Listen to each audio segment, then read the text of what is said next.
Good morning, everyone. Welcome to another midweek connection. Glad to have you joining us. Today, I want to start just by asking you a question to see how good your palate might be at distinguishing tastes. If you were to take a bottle of A1 steak sauce out of your fridge, if you use that, would you be able to distinguish all the different ingredients that are made up in that sauce? Just by putting a little bit of it on a spoon. Go try it if you want to, and see if you can write down a list of everything that is included in that sauce. I tried it a couple different times, and I was able to distinguish a few different things that might be in there. I could taste a little tomatoey stuff, and just by guess knew that there would be herbs and spices and things like that in there. But when I saw the full list, I definitely didn't come up with everything that was in it. Because in A1 steak sauce, there's tomatoes, raisin paste, distilled vinegar, corn syrup, salt, crushed orange puree, dried garlic and onions, tamarind, herbs and spices, caramel color, and xanthan gum.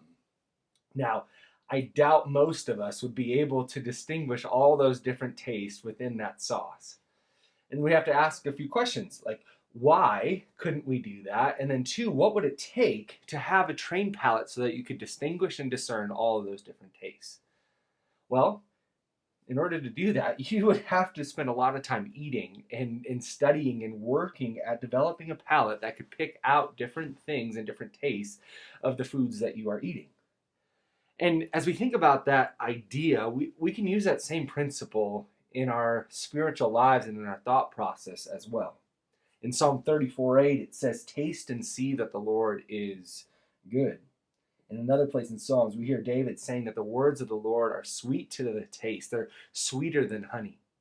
And in 1 Peter 2:2, Peter says, "Like newborn babies, crave pure spiritual milk, so that by it you may grow up in your salvation, now that you have tasted that the Lord is good."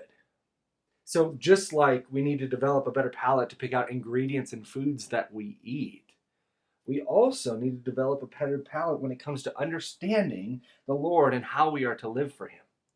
So often we can be consumed by the thoughts of others telling us what is right, what is good, what is of the Lord even, before actually going to Him and His written word, His revelation to us Himself. We oftentimes listen to what the world has to say. We oftentimes listen to what our political party has to say. We listen to what the news has to say. We listen to our relatives. We listen to our friends on Facebook. We listen to pretty much anyone and everyone to try and determine what is good and what is honorable and what is right and how our thoughts should be formed. But as we think about developing a palate, picking and choosing from all those different things doesn't give us a palate that's able to discern what is of the Lord and what's not. We have to go directly to the source. We have to develop a taste for God's word, for it to be desirable and essential for our growth as milk is for a baby. In order for us to know what is honorable and just and pure and good, we have to go directly to Him and spend time studying His word. Spend time working at gaining His thoughts, becoming our thoughts, and His ways becoming our ways.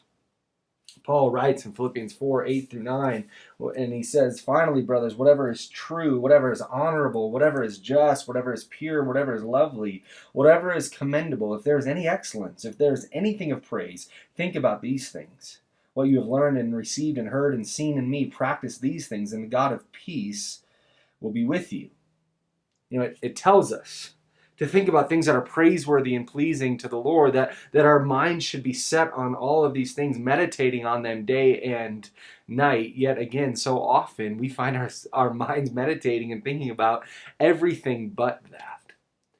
And so in order for us to live a life that is pleasing to the Lord, where we have the peace of God with us, as the end of that verse would say, it requires us to go to Him to determine what is pure, what is true, what is honorable, whatever is just, whatever is lovely, whatever is commendable, if there's any excellence, if there's anything worthy of praise, that we would think about these things.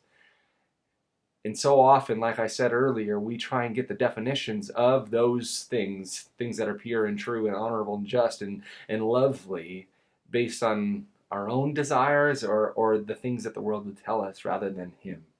And so today, let it be a challenge that we could reboot our minds, because our thoughts are incredibly important.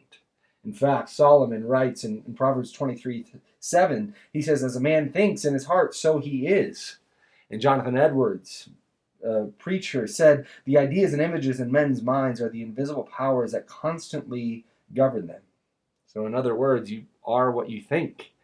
And it's said that our thoughts become our actions, and our actions become our habits, and our habits become our character, and our character becomes our lifestyle and destiny. And so we have to be careful with how our thoughts are formed. And so for us as Christians, before we turn on any other outlet of figuring out what to think and what to fill our minds with, let's us as Christians, as we navigate this world and try and process through how we engage in a disengaged world, how do we have thoughts that are coming from Him? We need to develop a palate that's trained in knowing what is good, honorable, just, pure, lovely, praiseworthy, all these things that come from the Lord first. Let Him determine our thoughts, and that will help us in every other area of our lives. Let's get in the Word together.